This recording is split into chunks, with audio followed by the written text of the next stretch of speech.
صباح الخير. برشلونة حقق انتصارا ثمينا مهما للغاية أمام مايوركا.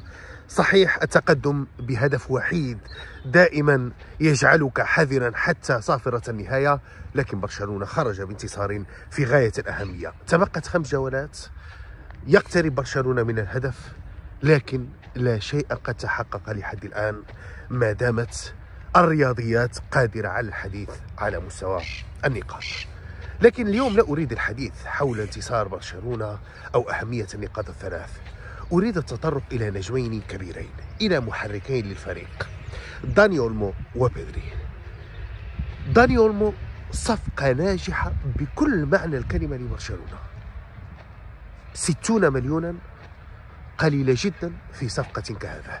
لهذا برشلونة اكتسب لاعبا يعرفه جيدا من خلال مروره من الفئات الناشئة، لكنه يقدم مردودا رائعا بكل معنى الكلمة، ليس فقط لبرشلونة وإنما أيضا للمنتخب الإسباني.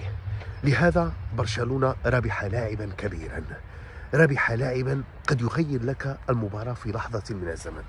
وحدث ذلك في مباراة الريو فايكانو في مباراته الأولى قبل أشهر كثيرة، دخل وغير المباراة، وهناك علمنا ما قد يقدمه أولمو للفريق خلال هذا الموسم والمواسم المقبلة.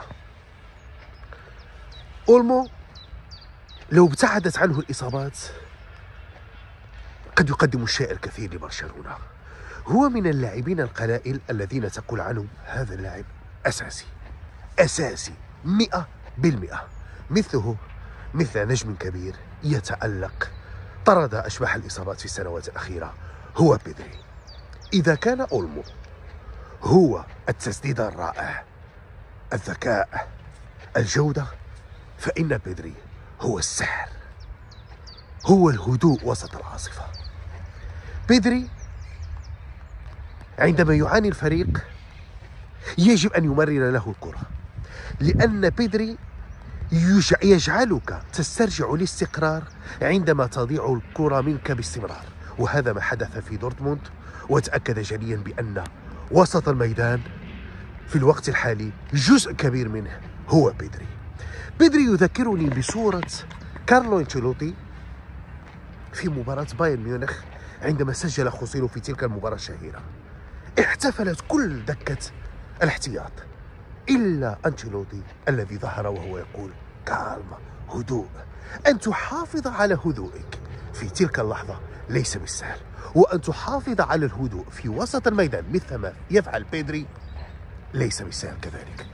قبل أيام قليلة كنت مع والدي اللاعبين أولمو وبيدري في دورتموند خلال عشاء جمعنا مع الرئيس جوان لابورتا، وتشعر بأن والد بيدري يتحدث بخجل عن تألق ابنه، بينما والد أولمو قال لي جملة واحدة: طالما تراني أسافر مع الفريق الأول اعلم بأنني سعيد.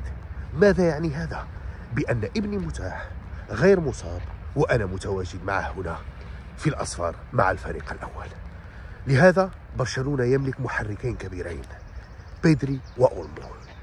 بيدري الذي عاد لكي يكون بيدري بعد سنوات من المعاناة والإصابات المتكررة، وأولمو الذي قد يقدم الشيء الكثير شريطة أن تحترمه الإصابات كما يقال باللغة الإسبانية. برشلونة يقترب من أهدافه، لكنه لم يتمكن لحد الآن من تحقيقها. خطوة بخطوة، ونهائي مرتقب وكبير يوم السبت المقبل أمام ريال مدريد سنتحدث عنه في الفيديوهات المقبلة بإذن الله. شكرا جزيلا.